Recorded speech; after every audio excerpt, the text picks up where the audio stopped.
السلام علیکم ناظرین، امید ہے آپ خیریت سے ہوں گے، آپ کی فیملیز بھی خیریت سے ہوں گی۔ اللہ تعالیٰ سے دعا ہے کہ اللہ تعالیٰ آپ کو اور آپ کی فیملیز کو سدا خوش رکھے، ہر قسم کے مصائب و آلام سے بچائے اور اپنی دربار سے خوشیاں عطا فرمائے۔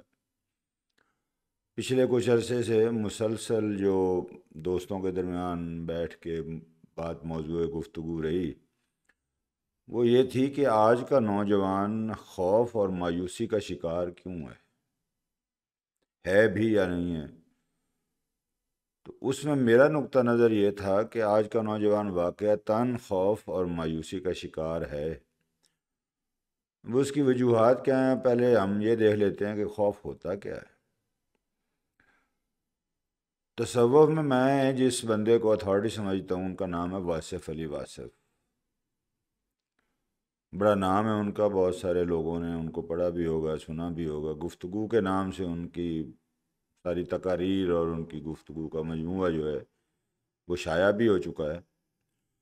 اس میں وہ خوف کی تعریف یوں کرتے ہیں کہ اپنے اور اللہ کی مرضی کے درمیان فرق کا نام خوف ہے۔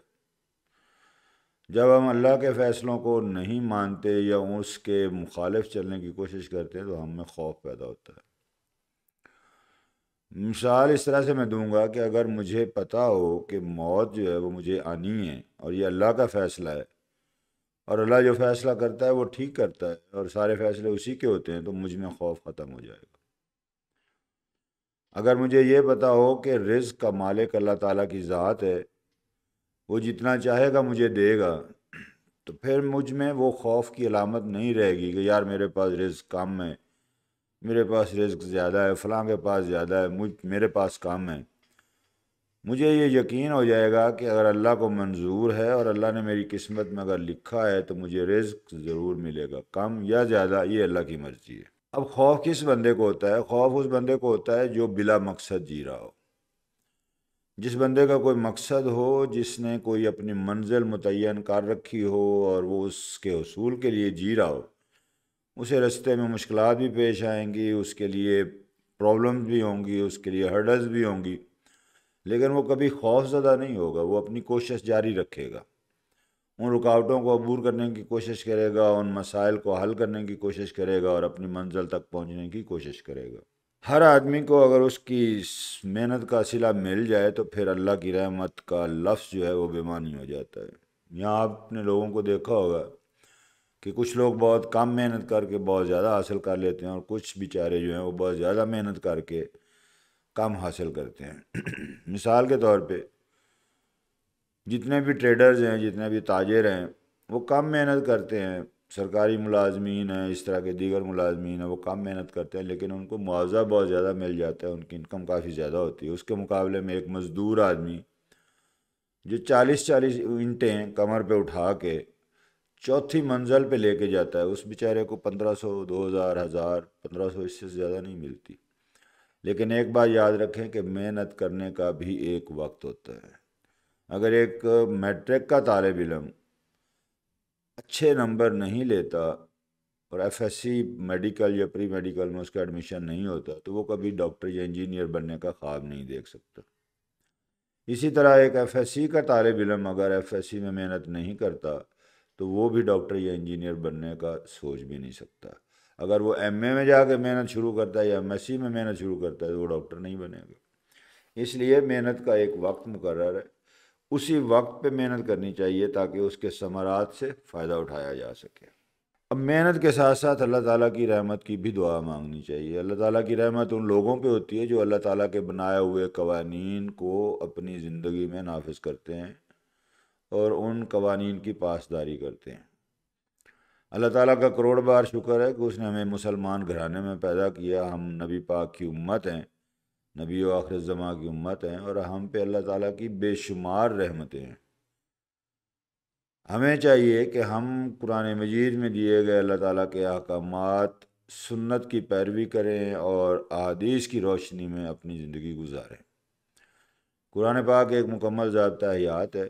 قرآن پاک میں جس چیز کی سب سے زیادہ تاکید کی گئی ہے وہ نماز ہے۔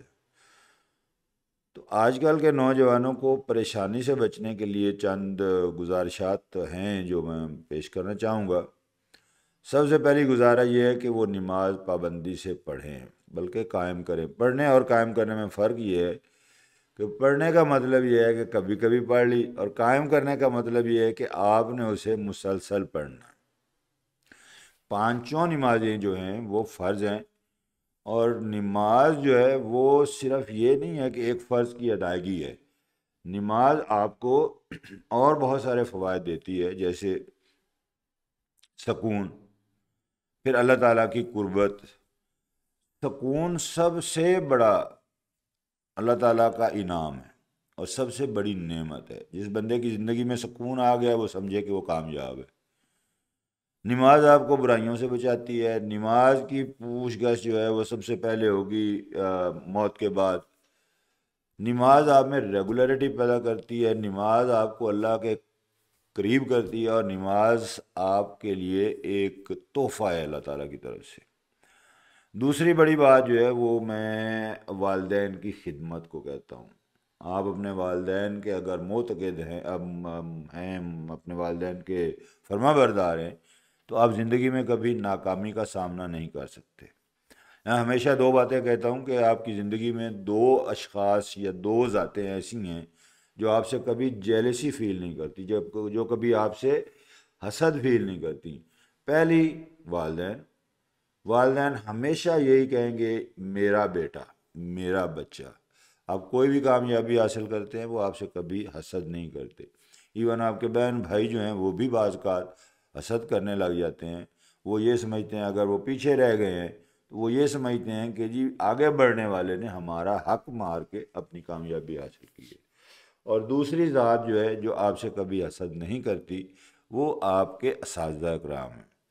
آپ جس مقام پہ مرضی چلے جائیں، جتنی مرضی بڑے عہدے پہ چلے جائیں، آپ اپنے اساتذہ کو بھول نہیں سکتے۔ اور استاد جو ہیں وہ بھی کبھی آپ سے حسد اس لیے فیل نہیں کرتے کہ آپ چاہے وزیر اعظم بھی بن جائیں تو وہ یہی کہیں گے کہ یہ میرا لگایا ہوا پوتا ہے، یہ میرا پڑھایا ہوا بچہ ہے جو آج وزیر اعظم کی سیٹ پہ بیٹھا ہے۔ تو ان دو ذاتوں کی، والدین کی اور اساتذہ کی، آپ نے ہمیشہ قدر کرنی ہے، ان کو احترام دینا ہے، ان کی عزت کرنی ہے، اور ان کی ہر ایک چیز کا خیال رکھنا ہے۔ اللہ تعالیٰ آسانیاں پیدا کرے گا آپ کے لیے، اللہ تعالیٰ آپ کے لیے راہیں کھولے گا اور مایوسی ختم کرے گا آپ کی۔ دوسری بات، غرور اور تکبر۔ غرور کیا ہوتا ہے کہ بندہ اپنے آپ کو بڑا ترم خان سمجھنے لگ جاتا ہے، حالانکہ کچھ بھی نہیں ہے، انسان کچھ بھی نہیں ہے۔ مجھے یہ بھی نہیں پتا کہ میں نے اگلا لفظ بولنا ہے یا نہیں بولنا، کیونکہ زندگی اور موت اللہ تعالیٰ کے ہاتھ میں۔ جب زندگی اور موت اس کے ہاتھ میں ہے اور میرے ہاتھ میں کچھ بھی نہیں ہے تو پھر غرور کس بات کا، تکبر کس بات کا؟ اور تکبر جو ہے وہ صرف اللہ تعالیٰ کی ذات کو واجب ہے، انسان کو نہیں۔ انسان کے لیے جو سب سے پسندیدہ فعل ہے وہ ہے عاجزی۔ عاجزی اللہ تعالیٰ کو بہت پسند ہے۔ ہمیشہ لو پروفائل میں رہ کے کام کریں، اپنے آپ کو اللہ کا بندہ سمجھ کے دنیا میں رہیں۔ یہ نہیں کہ آپ تکبر میں اس حد تک بڑھ جائیں، آپ سمجھیں کہ میں زمین کو پھاڑ دوں گا، میں آسمان فتح کر لوں گا، میں پہاڑوں کو ہلا دوں گا۔ نو، ناٹ ایٹ آل، ایسا کبھی بھی نہیں ہوگا۔ آپ کو ہمیشہ لو پروفائل میں اور عاجزی کے ساتھ زندہ رہنا ہے۔ عاجزی بھی زندگی کی ایک کنجی ہے، اس میں اللہ تعالیٰ کی بھی رضا شامل ہوتی ہے، اللہ تعالیٰ اس سے خوش ہوتا ہے۔ عاجزی سے ہی بندہ انسانی مخلوق کی دوسری اللہ تعالیٰ کی دوسری مخلوق کی خدمت کرتا ہے، ان کے آرام، سکون اور ان کی ضروریات کا خیال رکھتا ہے۔